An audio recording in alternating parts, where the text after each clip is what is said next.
ሰላም ሰላም፣ እንዴት ናችሁ? የቲክቶክ ጓደኞቼ፣ ቤተሰቦቼ፣ ዛሬ እስቲ ጥብስ እንዴት እንደምሰራ ላሳያችሁ። ስጋ የተከተፈ ስጋ ላይ ቆንጆ በርበሬ፣ መከለሻ፣ ኮረሪማ፣ ሮዝመሪኖ፣ ትንሽዬ ዋይን እና ትንሽዬ ዘይት አድርጌበታለሁ እንትን ለማለት እና ትንሽዬ ጨው አድርጌበታለሁ። ከዛ ለኦልሞስት 15 ደቂቃ ዘፍዝፌዋለሁ። እንደዚህ አስቀምጫለሁ ምጥጥ እንዲያደርገው ብዬ ማለት ነው። ከዛ ሽንኩርቴን እና ቲማቲሜን፣ ነጭ ሽንኩርቴን አዘጋጅቻለሁ። ቃሪያም እጨምርበታለሁ። እስቲ ቀስ እያለን እንያ።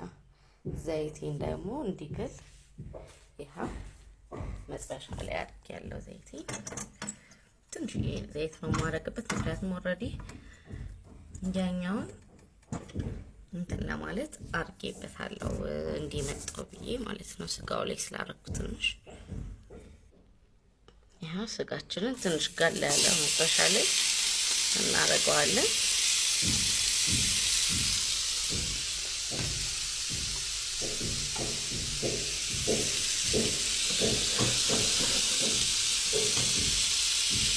እንግዲህ ባንዴ የቀረጽ ባንዴ ስለሆነ እየተፈለው እንዳትታዘቡ ገልበጥ እናረጋታለን።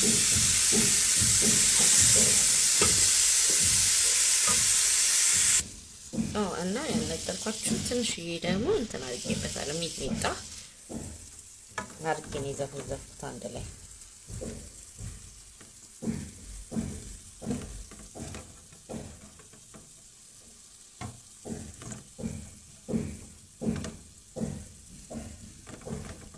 ራሱ መረቁን እንሰፋለናል።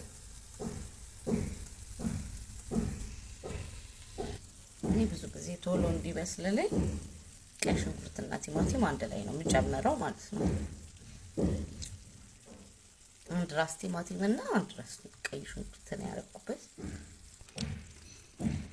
የበሰለ ሲመጣ እንደዚህ ነው የሚሆነው። ቲማቲሙን እኔ ሙክ አደርገዋለሁ። በአብዛኛው ሰው ቲማቲሙን ሙክ እንዲል የማይፈልግ ሰው አለማድረግ ይችላል። ሽንኩርቱና ቲማቲሙ በደንብ በስሎ የሆነ ስጠፍት ነገር ሊል ሲል ነው የማወጣው። ብዙ ጊዜ የራሱ ውሃ ነው ይሄ። እንግዲህ እንደምታዩት ብዙ እንትን አልለውም። ብቻውን ስጋው ስጠብሱ በዘይት